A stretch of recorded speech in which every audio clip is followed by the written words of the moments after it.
కొన్ని జిముక్కులు చేశాడు. వాళ్ళ అమ్మగారికి బాగోలేదు, బెయిల్ కావాలి అన్నారు. వెళ్ళారు. ఇన్ టైంకి రాకుండా అదొక మళ్ళీ కొత్త గేము. మళ్ళీ బెయిల్కి అప్పీల్ చేయడం.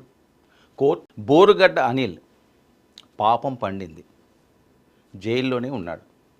మధ్య మధ్యలో కొన్ని బోరుగడ్డ అనిల్ పాపం పండింది, జైల్లోనే ఉన్నాడు.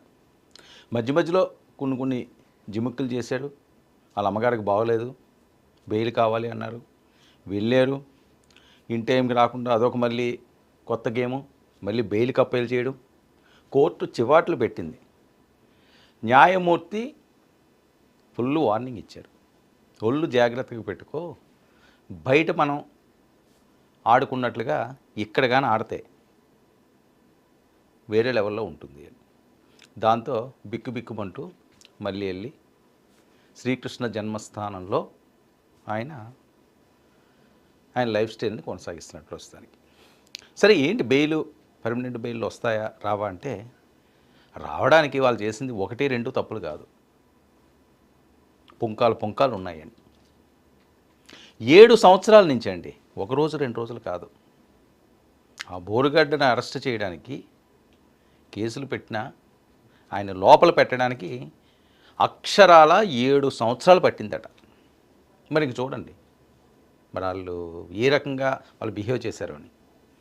వైఎస్ఆర్సీపీ ప్రభుత్వం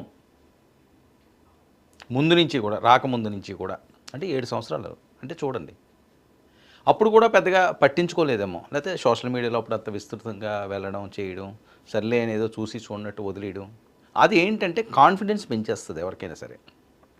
ఒక తప్పు చేసిన వెంటనే వాళ్ళకి శిక్ష పడినా,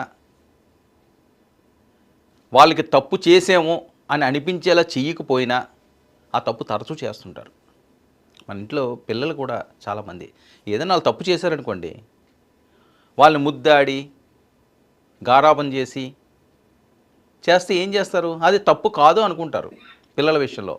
కానీ ఇలాంటి వాళ్ళ విషయంలో ఏంటంటే ఓవర్ కాన్ఫిడెన్స్ పెరిగిపోతుంది, వాళ్ళకి తెలియక చేసేవి అవి. ఇలాంటి వాళ్ళ విషయంలో ఏంటంటే పెద్ద దేశముదులు వీళ్ళు. ఓవర్ కాన్ఫిడెన్స్ పెరిగిపోతుంటుంది. మనం ఎవడో పీకుతాడు రా, మనం ఎవడో ఏం చేయలేడు, అప్పుడు చేసాం ఎవరన్నా ఏం పీకగలరా అన్నట్టుగా చాలామంది అయ్యారు. కానీ కాలం అంతా ఒకేలా ఉంది కదా.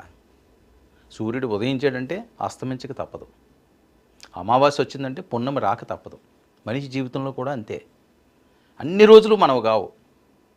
ఆ బ్యాడ్ టైం స్టార్ట్ అయ్యింది అంటే చాలా ఇబ్బందులు పడాలి. అది ఎటు నుంచి ఎటు తీసుకెళ్తుందో కూడా తెలియని పరిస్థితి. ఈరోజు బోరుగడ్డ లాంటి వ్యక్తులకి కొంతమందికి అదే పరిస్థితి. బెయిల్ కోసం చకోర పక్షుల్లో ఎదురు చూస్తున్నారు, కానీ రావడానికి అవకాశాలు చాలా తక్కువ. ఇప్పుడు ఎందుకు మళ్ళీ బోరుగడ్డ అంశం వచ్చింది, అతను జైల్లోనే ఉన్నాడు కదా, మళ్ళీ వెనక్కి వెళ్ళిపోయాడు కదా అని అనుకోవచ్చు. ఇప్పుడు మళ్ళీ ఇంకొక బ్రేకింగ్ న్యూస్ హల్చల్ చేస్తుంది.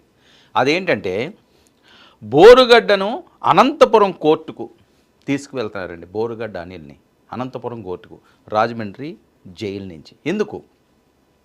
పీటీ వారెంట్పై ఆయన్ని రాజమండ్రి జైలు నుంచి అనంతకు తరలింపు. ఎందుకు మళ్ళీ అనంతకు తరలిస్తున్నారు అంటే, ఎందుకు వరుస కేసులు వీళ్ళ మీద ఉన్నాయంటే, నేను ముందు ప్రస్తావించినట్లుగా 7 సంవత్సరాల ప్రస్థానం ఇది. మరి అంతకుముందు బోరుగడ్డ ఎవరికి పెద్దగా సుపరిచితులు అయితే కాదు.